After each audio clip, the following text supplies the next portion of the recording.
Welcome back to the Kicks 96.5 Morning Show. 9:03 on your Tuesday, January 9th. Jeff hanging out with you in the Kicks 96.5 studios. We love featuring artists you should know about. And today, we're heading to Vancouver, Washington to chat with indie jam band artist Ty Stonehawker.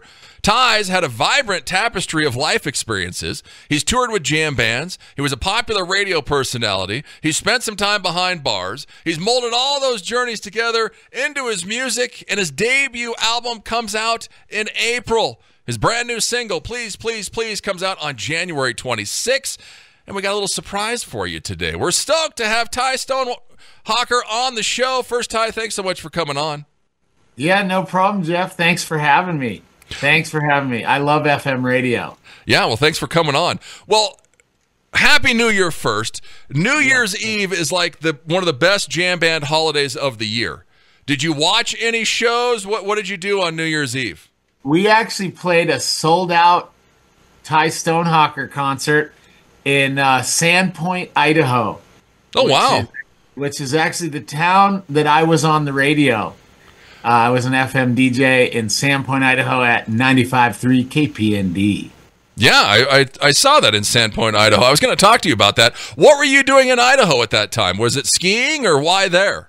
It was. Actually, I was going to college in Coeur d'Alene, fresh out of, this was so many years ago, fresh out of high school. I went up there to go to the junior college, and then I found out about that ski resort up there, Schweitzer Mountain. And it didn't take long till I was ski bumming up there. I was working at the ski resort as a lifty for 8 years. And then once that was over, I got a job at 95.3 KPND as radio personality. And my nickname, my handle on the radio was Stony, as my last name is Stonehawker. And I didn't want to be Stony on the radio, but my boss loved it. Yeah, so I bet. Yeah, it was fun. Yeah, you were a character. What? I saw the van, the old Volkswagen van. I think you have it on sale right now. But you toured around. Who did you tour? Was it on Phish? Who did you tour to see? Yeah, so I did a lot of Phish tour in that van. And it was a lot of fun. And when I got the van, the guy that I got it from said he got it from Arizona and it was covered in Grateful Dead stickers. And so that thing was on Grateful Dead tour. And then, we kept it rolling on Phish tour. I never got to see the Grateful Dead with Jerry Garcia or anything, but I've seen however many. Dead and Company and all the other renditions. Yeah, you betcha. Yeah, but Phish was my jam. And being from Idaho, I didn't even know who the Grateful Dead was. And I was at a Phish concert when I heard a couple of hippies were throwing Frisbee and listening to Grateful Dead. And I said, "Who's this?" And they said, "Oh, son, we need to teach you a little lesson here. Come on over." Wow. Well, I'm older than you. I saw Jerry in like 1995, right before he died with the Dead. I got to see him twice. So that was really cool. Yeah, that was it. But that's hilarious. Because what are you, 44? 44 this year, and that is my lucky number. So yeah, which is kind of cool because Ty just said it's his lucky number, and also your album is coming out in April, which is the 4th month of the year. Yeah, the fours are stacked. You know what? My friend told me after I gave him this whole spiel, he said, "May the fours be with you." That's awesome. Well, the van, I mean, you took great care of it, Ty. I mean, the thing looks like it's mint still. So that's the thing is I had it fully rebuilt. The Volkswagen, it did sell. I put it on an auction site, and I didn't get what I thought it was worth, but I got everything I put into it back. So the new owner's going to be real happy with it, and I'm going to use that money to push this album out there. You know, being an independent artist, a lot of ins and outs. You know, this is the time where you wish you had a record label because they'll foot the bill for a lot of this stuff. But at the same time, you know, my mentors are telling me that if I'm able to get through this PR campaign, and own my music, then I'm going to be a foot in the door, if you will, a nice music career where nobody's taking my royalties and all this. So all this stuff I'm learning right now, Jeff. I really am. Well, you're an entrepreneur. We'll talk about some of the stuff that Ty does, but you were, what were you doing on tour? Were you selling beers? Were you selling merchandise? What were you doing to make money on tour? It's funny that you say that, and I get excited because I had a cooler full of beer, me and my buddies, and we made it from town to town selling beers 1 for $3, 2 for $5. And this is when like Fat Tire had just come out. Yeah. So before that it was Budweiser, Miller Lite, and Coors. And so Fat Tire came out and it was sweeping the nation. I remember we went to Bonnaroo one year and Fat Tire was still not on the east side of the Mississippi. And at this point we didn't drive the Volkswagen. We took my buddy's Toyota Corolla and we filled the trunk with enough Fat Tire beer in bottles that we were basically scraping from Colorado all the way to Tennessee. And we sold out in like the first night, every beer at $5 a pop. Wow. I remember those days. Fat Tire was like the greatest thing ever. People couldn't believe it, especially in the jam band scene. Well, you went to Dave Matthews at the Gorge not too long ago and had a booth there. What's your favorite venue? What's the coolest place you've been to? So I love the Gorge. It is so beautiful, and they do have a diverse crowd, different music. You know what I'm saying? They'll do their country festivals like Watershed. They'll do their EDM festivals. They've also got Dead & Co. comes through there. Fish comes through there. This year they've got Red Hot Chili Peppers. And last year I saw Jelly Roll and Eric Church there. Yeah, they really mix it up. And about Eric Church, one time in Sandpoint, before he got famous, his first single was a hit.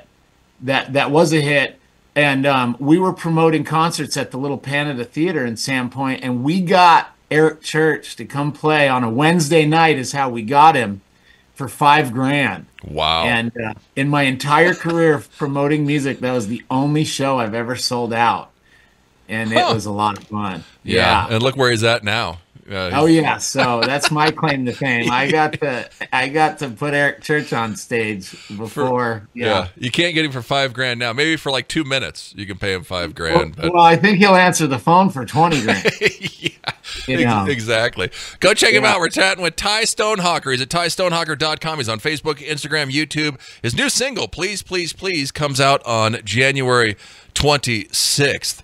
Well, you in your bio it says, Ty, that you toured with a band in the early 2000s. Who was that?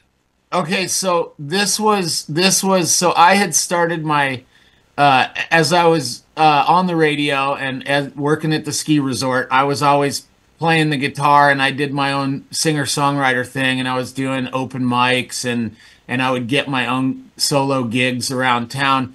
And then finally I started this little bluegrass band called the Bluegrass Scramble.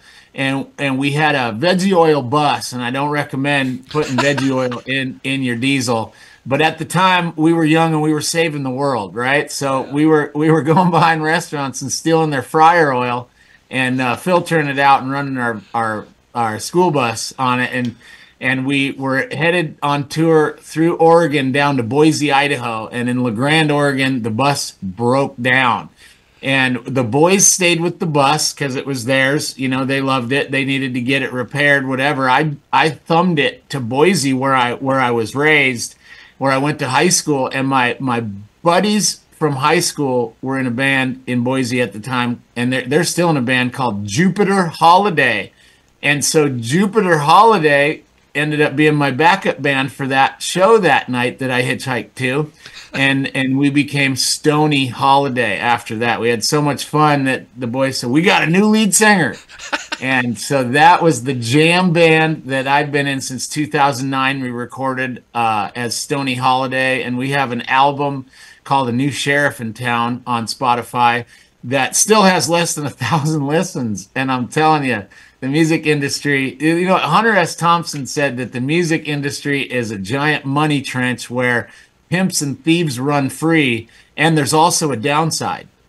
So It's tough out there if you don't have the right recipe, if you're not working with the right people, and if you don't know what you're doing. There is, every once in a while these guys pop out, they go viral for a reel, or the first guy to do auto tune did well for himself, but everybody that's tried it after that, so a lot to learn in the music business. Yes. Oh, there's tons to learn. Well, and how did you get with Music City Media? Because you're out west, and aren't they down in Nashville, or where are they out of? So this is what my mentor, who is my music producer, Mark Rennick, Muka is his nickname. He owned Prairie Sun Recording in Sonoma County, California for 40 years. And in that 40 years, he recorded Primus's first album, so many people's first albums, but he was involved with the 11 Tom Waits albums, and he did work with Journey and Bob Dylan and Van Morrison. He did UFO and Commander Cody. So many names in those 40 years, both professional and residential, I would call it. Bands that are like I did when I got there. It was just a no-name band that had rented the studio. And he's kind of just been mentoring me since we became friends and made this album. And so I'm getting a lot of my information from him. And a lot of the information that he doesn't have, he definitely coaches me into doing the research. And so I got with Music City Media by doing the research. And, I had created a little copy pasta and sent it and the album to, 50 different PR companies, and then the other thing about doing that is getting people on the phone. There's so many companies out there that just want you to swipe your credit card without talking to somebody on the phone. So these are the things that my mentor worked with me on. Get people on the phone. These are some tough questions to ask them, like who's their competition, what are their results, and what can they do for you? And if you can get somebody on the phone to tell you that, by the time you're done, you're going to start making a relationship with that person. And, Kat over at Music City Media is just a doll, and I love her dearly. So I actually chose her through that. This album is so easy to listen to that I didn't have a lot of those 50 companies even turn me down. And so I chose Kat just based on the relationship that we'd created over the phone. Yeah, no, you picked a good one, Ty. That's for sure. Kat's great. So, yeah. No, I tell you, if not, because I've dealt with a ton of them too. But no, Kat's amazing. So good work there. Well, you mentioned the album. Well, we'll talk about the album here in a second. Go check him out. Ty Stonehawker. He's at TyStonehawker.com. He's on Facebook, Instagram. His new single, Please, Please, Please, that Ty's actually going to play for you live here in just a minute, comes out on January 26th. What's with you in Guatemala? I mean, you got a yoga and art retreat, a coffee company, a clothing line. What's happening here, Ty?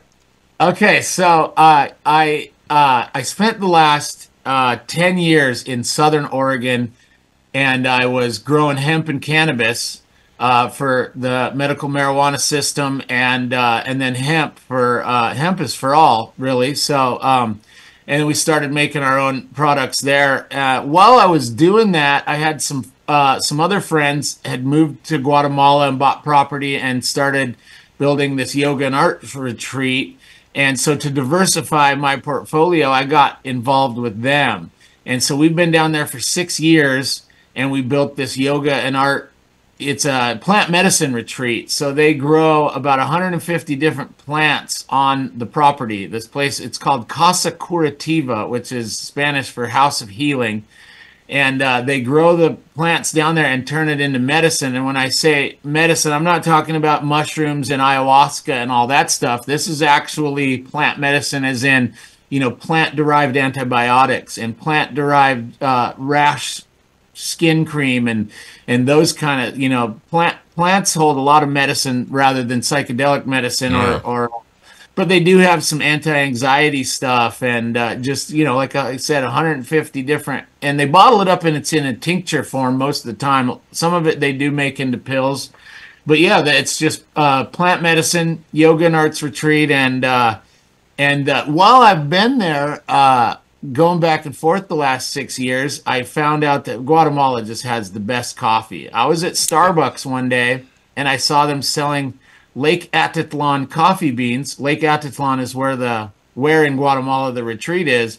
And I saw him selling those coffee beans for $20 for a half-pound bag. So I said, shoot dang, man, we're rich. Let's go. Yeah, exactly.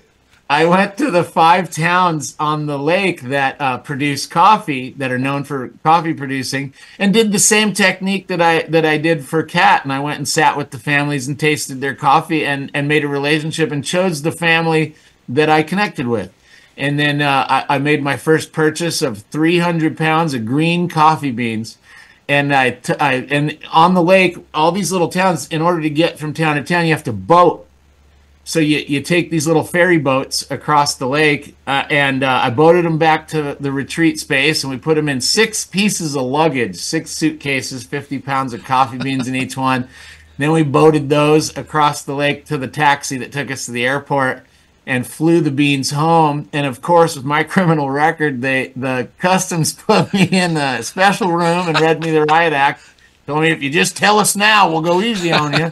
What's under the coffee beans, you know? And so once they had sorted it all out and let me go, no big deal. So then I roasted those coffee beans back up in Sandpoint at the Evans Brothers Roasters. They're teaching me how to roast those coffee beans. And so now I've got this coffee line of what I claim the best coffee in the world, because it's grown on a volcano. And the volcanic soil is so rich that it is naturally organic, no nutrients needed. Wow. Where can we buy? Can we buy that now? Do you have a website for the coffee? Yeah, just at TyStonehawker.com. Oh, okay. So just go check out your website. Yeah, and all this is so new to me that we're really working hard on getting the coffee and the clothes are up there, but the ability to pay for it is so. Okay. We're working on that. Yeah, so keep your eye on his website, TyStonehawker.com, and go follow him. He's on Facebook and Instagram. Well, the album Gambling Man comes out in April. I listened to it. It's awesome. But, you're all over the place on this thing, Ty. It's a little bluegrass, a little country, a little jam bands. Who was it the producer? Was it Mooka? Did you write all these songs? How did this happen? So this is me in a nutshell. These 6 songs on this EP. So 3 of them, Mooka, my producer, calls them the wood songs, which would be the bluegrassy ones. And then the other 3 are kind of rock songs. But then we added the banjo to While You Are Gone, and that kind of Americanas that one up. And then we've got the Wade Into the Water, which is just electric guitar, bass, and drums, vocals, gospel singers. So it's got kind of more of that rock feel.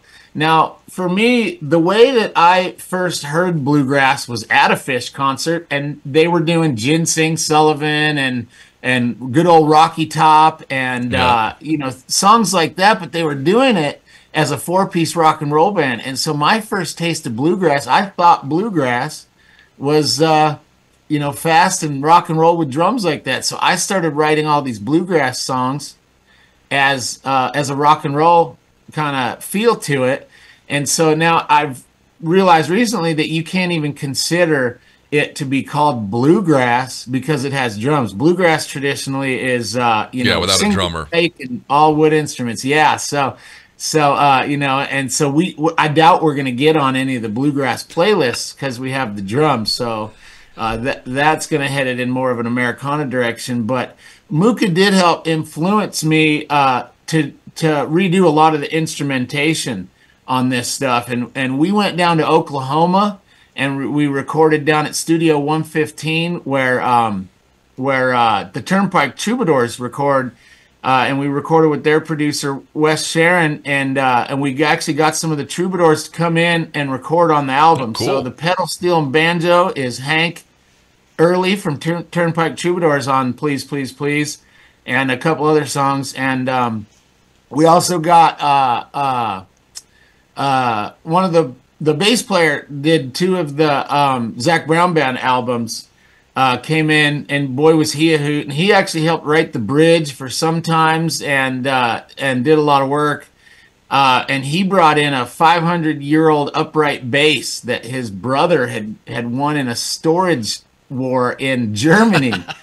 So this 500-year-old bass that he brings in has literally been played for dukes and duchesses over in the Middle East, or not Middle East times, but the medieval times over in Europe. So just this whole journey has just been so wild and so much fun to meet all these people and put this thing together, man. Well, and this Gambling Man, it's a great 6 songs. When it comes out in April, you don't want to miss it. He's going to play Please, Please, Please for you.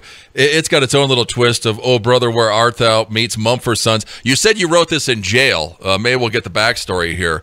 And then Sometimes you mentioned, which is about you and recovery. So a lot of personal songs on this thing.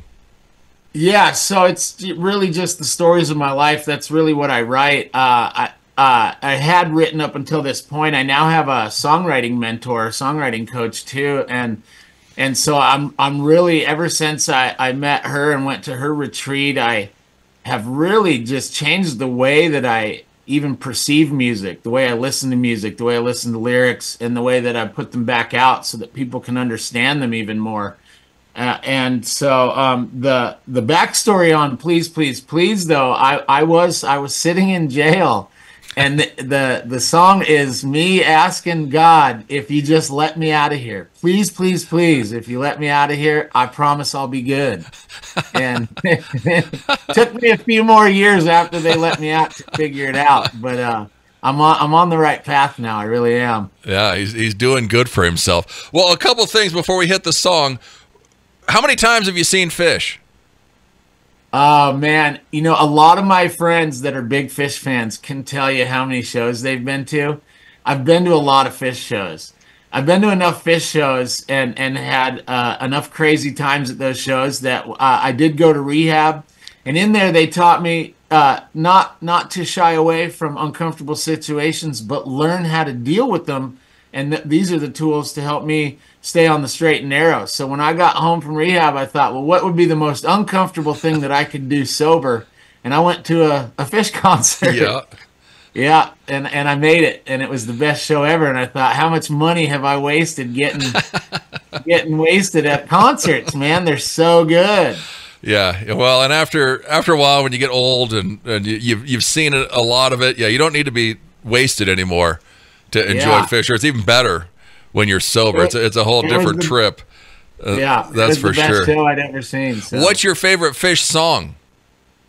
Off the top of my head, I really like the Farmhouse album or Joy, Split Open and Melt. You know, they have such a wide range. A lot of their songs too, like they do Love and Cup by the Rolling Stones, and like when the Rolling Stones came on playing that song on the radio, I said, wow, the Rolling Stones are covering Phish. You know, I was pretty sheltered growing up in little Boise, Idaho. So, yeah, my mom and dad, when they married, my dad had this extensive record collection, and my mom made my dad throw away Led Zeppelin and anything that was considered that heavy. Oh. And to me, that's not heavy. So that's just a little bit of, you know, so I got Tommy James and the Shandells, and I got the Beatles. My mom actually touched the stage of a Beatles concert during the British invasion, like one of those concerts where all the gals are screaming so loud the band couldn't even hear themselves and they're peeing their pants. And my mom touched the stage as a little girl. I bet she was 8, 9 years old, maybe 12. I don't know how old she was, but she'll never forget it. No, and she scraped the dirt into a jar and kept the jar for weeks and wouldn't wash her hands. She tells me the story. It's funny. Oh, yeah. That's awesome. Well, go and check him out. Ty Stonehawker is at TyStonehawker.com. He's on Facebook, Instagram, YouTube, and he's going to play for you his brand new single, Please, Please, Please. It's not even out yet until January 6th. This is a treat, Ty. We appreciate you so much for doing this. He's been up since 5 o'clock this morning getting ready. Oh, yeah. So it comes out January 26th. Please, please, please. I'm going to play it for you live here now. Hit it. I don't have Hank Early on pedal steel here in my living room, and I don't have my 3-part harmonies with me, but I'm going to do my best by myself. So, and I wrote this song when I was in jail, and I didn't have a guitar either, so I had to put the guitar. Yeah, they don't let you have a guitar in jail, come to find out. but they do give you a pen about this short, so you can't hurt anybody with it, and then a couple blank pieces of paper, and thank God for that. So here it go. Here you go, you guys. Here we go. Please. It goes. Please, please, please.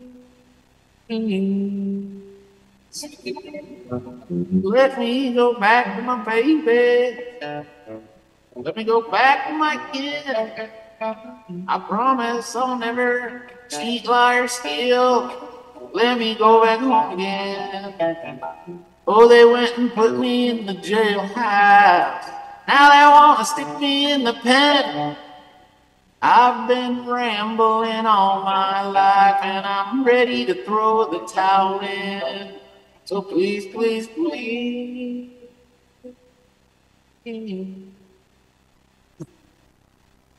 Let me go back to my baby.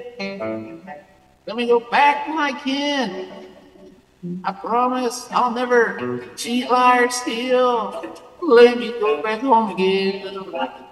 Son, that's too much smoking and drinking. For one man to do, it's a sin. I've had my fair share of women, and I'm ready to throw the towel in. So please, please, please.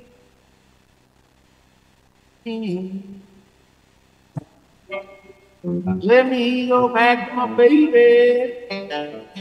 Let me go back to my kid. I promise I'll never cheat, lie, or steal. Let me go back home again. I used to have a big old bag of money. I spend it on the town, I throw it in the wind. Now I've got nothing to show for it, and I'm ready to throw the towel in. So please, please, please.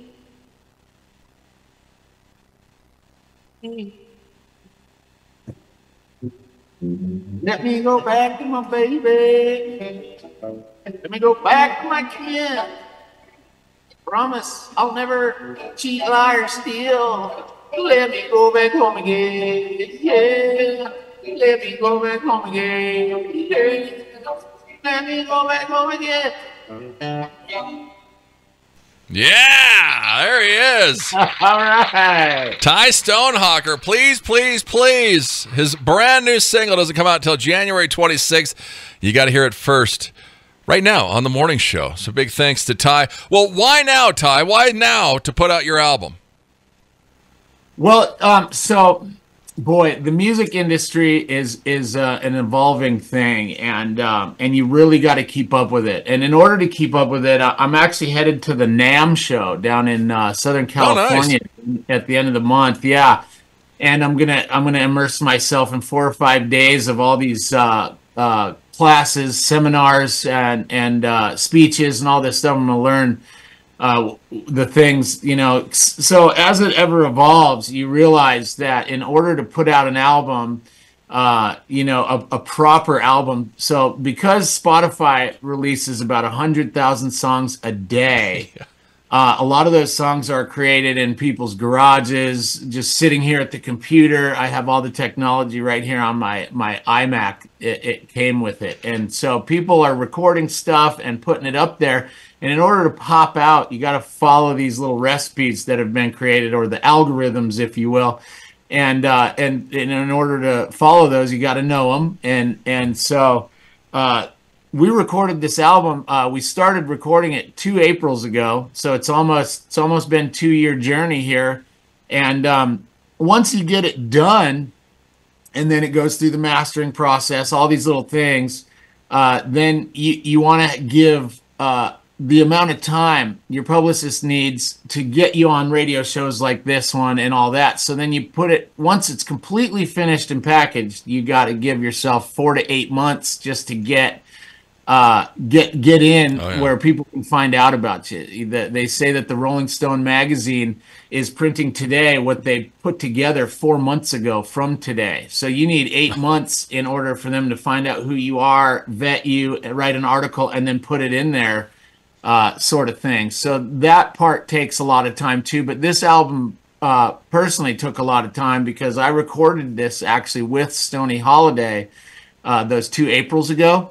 and when I met Muka there at his studio, he wasn't signed on to be our producer, and we became friends in the 2 weeks that we were recording the album. And he told me that he would make this album for me.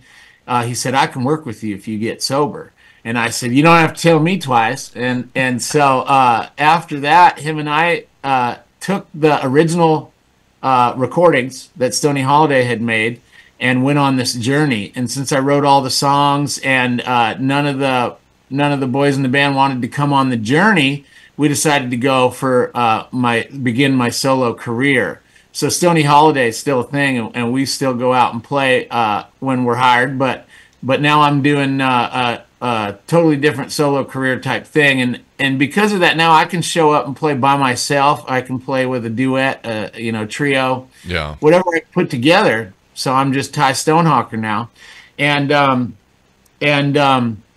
so that journey took us from the California recordings down to Oklahoma, and then up to Portland, Oregon, where Muka has his private boutique studio, and that's where we finished things up. Yeah. Go and follow him. TyStonehawker.com. He's on Facebook, Instagram. Go to YouTube. Check him out. His brand new single you just heard, Please, Please, Please, comes out on January 26th, and Gamblin' Man comes out in April. Well, Ty, it's been a pleasure. Thanks so much for coming on. All right, Jeff. Thanks, man. Thanks, everybody, for listening. We love you, Wyoming. It's Ty Stonehawker. We'll be back. It's Kicks 96.5.